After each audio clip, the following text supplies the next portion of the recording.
नमस्कार। जय श्री जगन्नाथ। ज्योतिषाचार्य डॉक्टर सस्मिता मिश्र सबुदिन पर आपण नहीं आसी ग्रह मानकर अवस्थिति पंचांग और दैनिक राशिफल विषय आसतु जानिमा ग्रह मानकर अवस्थिति संपर्क में। चंद्रमा सहित मंगल मेष राशि, देवगुरु बृहस्पति वृष राशि, शुक्र रवि बुध मिथुन राशि, केतु कन्या राशि, शनि कुंभ राशि, राहु मीन राशि संचरण कर। आज पंचांग 2024 मसीहा जुलाई मास 1 तारिख विक्रम संवत 2081 शकाब्द 1945 साल 1431। गजपति अंक 68 रवि उत्तरायण गति में वर्षा ऋतु आषाढ़ मास कृष्ण पक्ष सोमवार दिवा 10:50 पर्यंत दशमी तिथि पर एकादशी तिथि, दिवा 7:25 पर्यंत अश्विनी नक्षत्र पर भरणी नक्षत्र, अपराह्न 3:12 पर्यंत शुकर्मा योग पर धृति योग, दिवा 10:50 पर विष्टिकरण, रात्र 9:00 पर्यंत बवकरण। आज सूर्योदय प्रातः 5:10 सूर्यास्त 6:25, राहुकाल दिवा 6:49 रु दिवा 8:29 पर्यंत। मिथुन राशि घात 12, मेष राशि घात चंद्र। गोचर कुंडली चंद्रमा मित्रंक राशि मंगल राशि शुक्र नक्षत्र रे संचरण करेंगे। राशिचक्र क्रमानुसार 12 गोटी राशि रे कि प्रकार फलाफल प्रदान करेंगे आसतु जानिबा। कालपुरुषर प्रथम राशि मेष राशि। चंद्रमा शुक्र नक्षत्र रे शुक्र प्रभाव में संचरण करेंगे। माता का सम्मान करंतु। कार्यक्षेत्र में नूतन योजना कार्यकारी हेब, योजना लाभदायक मध्य हेब। संतान पक्षरु शुभ संवाद लाभ करेंगे। निजर आलस्य त्याग करंतु, क्रोध को नियंत्रण करंतु। वाद विवाद ठारू निजको दूरे रखंतु। जीवन रे दाम्पत्य जीवन रे सामान्य मतभेद सृष्टि हो। दिनटी को सुखमय करने को हनुमान पाखरे हनुमान चालीसा और बजरंग बाण पाठ करंतु। वृष राशि द्वादशस्थ चंद्रमा शुक्र नक्षत्र रे शुक्र प्रभाव में संचरण करेंगे। माता का सम्मान करंतु। जीवन साथी को सम्मान करंतु। निजर मन को नियंत्रण रे रखंतु। परिवार और बंधु मान सहयोग मिल। पुंजी निवेश लाभदायक हेब। यात्रा रे सावधानता अवलंबन करंतु। यात्रा सफल हेब। दाम्पत्य जीवन सुखमय। दिनटी को सुखमय करने को बजरंग बाण पाठ करंतु। मिथुन राशि एकादशस्थ चंद्रमा शुक्र नक्षत्र रे शुक्र प्रभाव में संचरण करेंगे। धैर्यर सहित कार्य करंतु। सफलता लाभ करेंगे। कार्यक्षेत्र में सहयोगी सहयोग मिल। यात्रा रे सफलता लाभ करेंगे। आर्थिक क्षेत्र में वृद्धि घट। क्रोध को नियंत्रण रे रखंतु, नचेत दाम्पत्य जीवन में कलह सृष्टि हो पारे। पूर्व थिबा रोग समस्या भाव में देखादेव। दिनटी को सुखमय करने को गणेश भगवान को पाखरे प्रार्थना करंतु।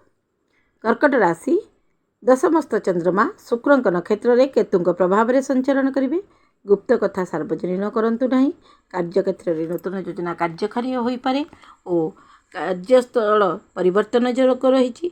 एकाग्रतार सहित कार्य करंतु, सफलता लाभ करेंगे।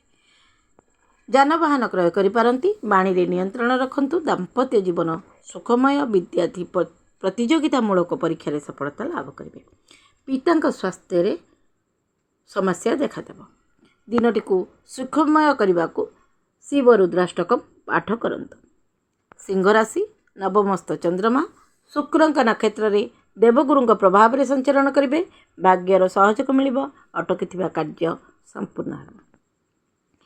परिवार सहयोग मिल। कार्यक्षेत्र में पदोन्नतिर जोग रही। धन प्राप्ति करेंगे।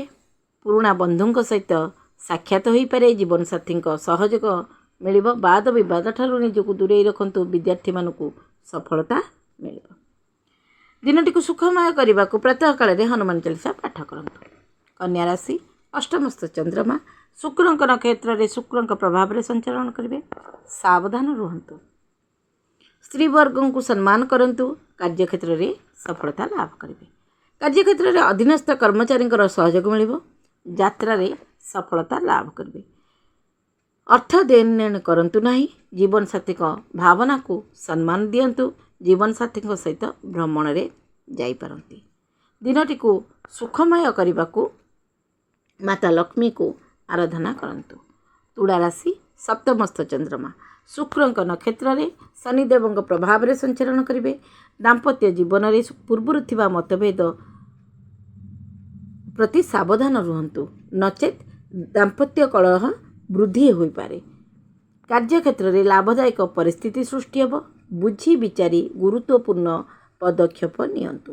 व्यावसायिक क्षेत्र रे लाभदायक परिस्थिति सृष्टि हेले मध्य सावधान रहिବାକୁ पड़िबो। लोकंकर पारिपार्श्विक लोकंकर विचारधारा नकारात्मक रहिबो। खाद्य पानीय रे सावधानता अवलंबन करतु। स्वास्थ्य प्रति सावधान रहंतु। दिनटी को सुखमय करने को गणेश भगवान को आराधना करंतु।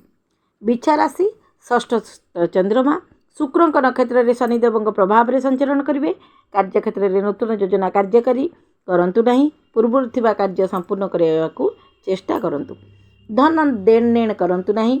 वाणी नियंत्रण रखंतु। भूमि भवन वाहन संबंधी योजना रे लाभवान हेबे। दाम्पत्य जीवन में मतभेद सृष्टि हेब। विद्यार्थी सफलता लाभ करिवे।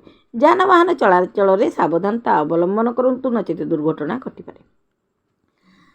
दिनटी को सुखमय करने को बजरंग बाण और हनुमान चालीसा पाठ करंतु। धनुराशि पंचमस्थ चंद्रमा शुक्रंक नक्षत्र रे देवगुरु प्रभाव रे संचलन करिवे। आत्मविश्वास रे वृद्धि घटिबो। संतान पक्षरु शुभ संवाद लाभ करिवे। अटकी कार्य संपूर्ण हेब। आर्थिक अभिवृद्धि घटिबो। जीवनसाथी अपमानित करंतु नाही।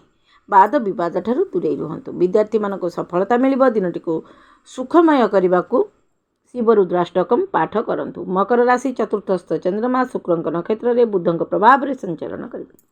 समस्तक सहित मधुरतार सहित संपर्क रखंतु। मधुरतार सहित व्यवहार करंतु। बंधुंक सहयोग मिलिबो। कार्यक्षेत्र रे उच्च अधिकारी सहयोग मिलिबो। कार्यक्षेत्र रे लाभवान परिस्थिति सृष्टि हेब। धन प्राप्तिर योग रही। माता स्वास्थ्य रे समस्या सृष्टि होई पारे। अविवाहित मानकर विवाह प्रस्ताव आसी पारे। विद्यार्थी परिश्रम अनुसार सफलता लाभ करिवे। दिनटी को सुखमय करने को गणेश भगवान को कृपा लाभ करंतु। कुंभ राशि तृतीयस्थ चंद्रमा शुक्रंक नक्षत्र रे चंद्रमा प्रभाव रे संचरण करिवे। कार्यक्षेत्र रे गुरुत्वपूर्ण निर्णय नहीं पारती। वाहन क्रय करने को इच्छा प्रकाश करिवे। अजना व्यक्ति मानक संपर्क रे सावधान रुहंतु। गुप्त कथा सार्वजनिक करंतु नहीं। दाम्पत्य जीवन सुखमय। विद्यार्थी मानक अधिक मात्रा रे परिश्रम करने को पड़े सफलता लाभ करने। हनुमान पाखे दिनटी को सुखमय करने को हनुमान पाखे प्रातः काल एक जोड़ा यज्ञोपवीत अर्पण करंतु। मीन कालपुरुषर शेष राशि मीन राशि द्वितीयस्थ चंद्रमा शुक्रंक नक्षत्र रे शुक्रंक शनिदेव प्रभाव रे संचरण करिवे। कार्यक्षेत्र रे शांतिर सहित कार्य करंतु। निजर महत आकांक्षा को सार्वजनिक करंतु नहीं। अर्थ देण नेण करंतु नहीं। कार्यक्षेत्र रे अधिक परिश्रम करने को पड़िबो। सफलता लाभ करिवे। वृथा व्यय प्रति सावधान रुहंतु। प्रतिद्वंदी मानक सहित सावधानतार सहित व्यवहार करंतु। दाम्पत्य जीवन सुखमय। खाद्य पानीय रे सावधानता अवलंबन करंतु। दिनटी को सुखमय करने को श्री विष्णु भगवान को आराधना करंतु। ए थिला मेष ठारू मीन पर्यंत 12टी जाक राशि राशिफल। जदि दैनिक राशिफल कार्यक्रमटी आपण मानक भल लगी थाए ताहले लाइक शेयर सब्सक्राइब करने को आदौ भूलंतु नहीं। नमस्कार। जय जगन्नाथ।